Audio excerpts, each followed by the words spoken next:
Hello everyone, welcome to From the Heart. I'm Joshua. And I'm Mary. We're excited to bring to you all that's new and good when it comes to the arts in Central Florida. Today we're learning all about the Orlando Ballet. David Kayak, principal dancer from the Orlando Ballet, is here to talk about his journey in dance and his personal vision for himself and the future of ballet. Welcome, David. Welcome. Thank you. So David, tell us a little bit about what you were like as a child and how you got involved in dance. Well, I was born in Athens, Alabama, which is just outside of Huntsville. That was interesting in of itself. We can leave that for later. Wait a minute. Leave what for later? Yeah, what was interesting? Oh, okay. And where's your accent? Okay, I know. So I was homeschooled. I was a homeschool kid, and that's why I don't have the accent. My parents are originally from Alabama. My sister was involved in dance when I was young. She was taking classes, and ever since I was walking, my parents would say that I would be dancing around and putting little shows on. I was a little artist and kind of bossy, and I would tell them to like sit and watch. They were my audience. So they decided to put me in ballet because I was exposed to it there. Just a little school in Athens, Alabama, and from there I started when I was 5, and Did you take to it right away? Were you able to do the leaps and the splits and the? Yeah, it wasn't.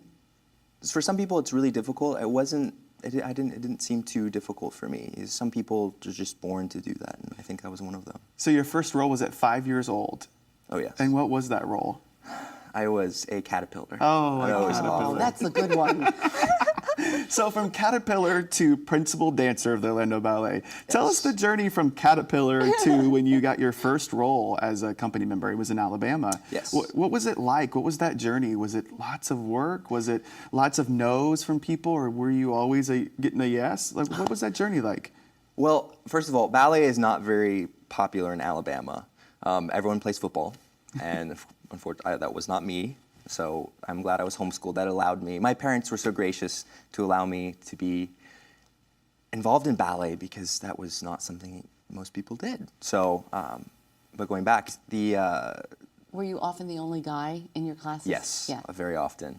But I love that they supported that, because for some families there's that stigma with a young man being in ballet, but they supported your talent. They Good for did, you. and it's really encouraging to see when I go back to where I'm from. I see so many other young guys, just because I was one of the only guys that sort of made it there. So it was interesting. But growing up, going to school, I was involved in a lot of other things at the time. Of course, most homeschool kids are, it seems. What were some of the other things? Oh, I was a swimmer. I played the violin. I played the saxophone. I was involved in Boy Scouts. I was in, I don't know, there were so many different things. Man. Yeah. Do you sing or act? I sung at one point. I was involved in a little choir. I took acting lessons as well.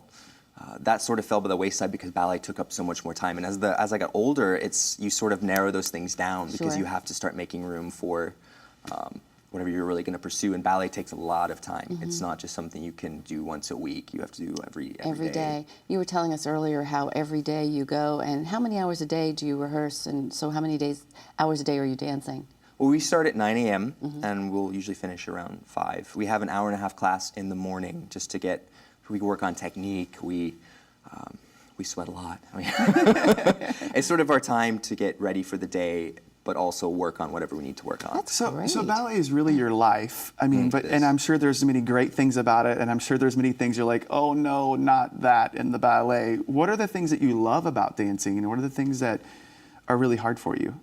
Well, what I really love is when you get to the point that you're on stage, and once you're there, you sort of become a different person. All that time you spent just rehearsing and trying to figure out steps, and it takes so much time to do that. Once you're on stage, it all goes away, and then you become a character. It's sort of fun. You fly with what you've rehearsed, and what's that like when you're leaping across the stage? Does it go in slow motion ever? Like, I can't believe I'm doing this. Yes, sometimes.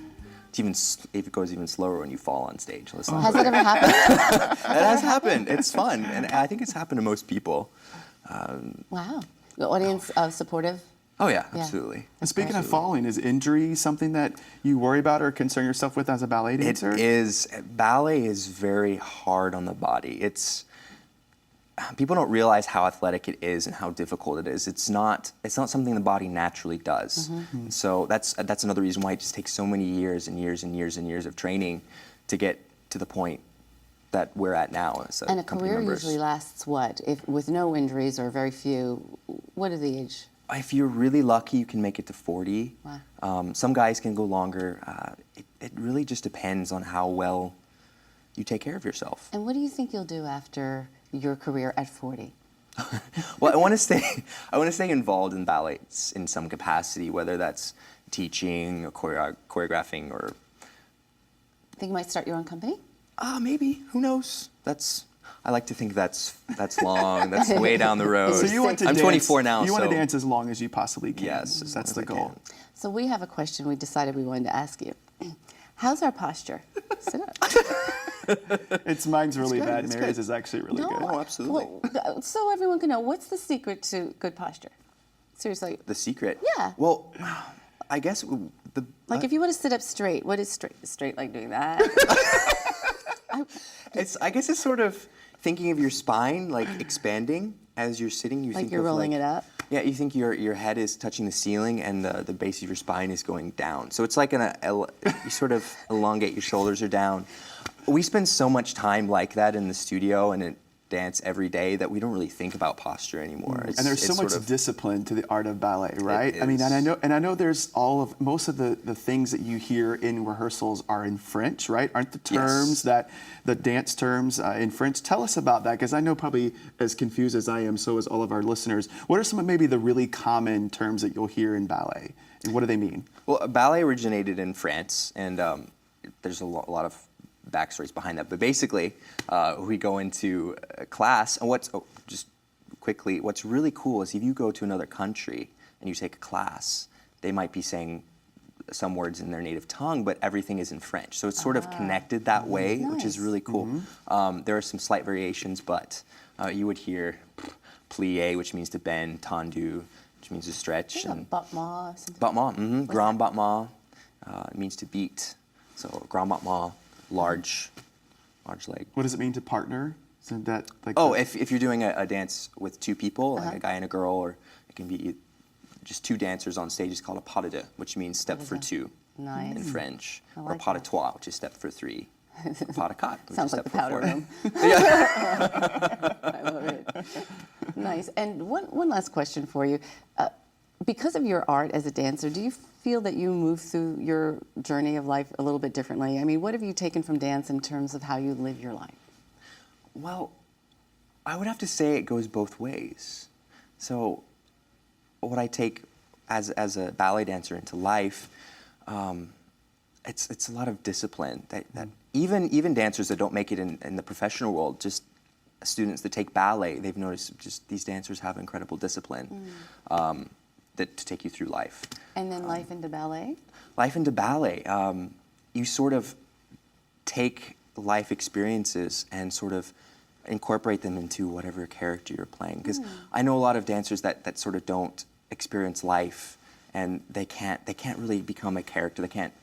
It's just so much harder for them to put themselves in that place. You can just take past life experiences and place them into.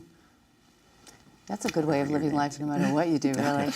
David, I wish we had more time to chat with you. You've just been wonderful to chat with. Thank you so much. Yeah, and you have a lot of fans here in Orlando, so thank you for the incredible work that you do with the Orlando Ballet. Thank you. You're here.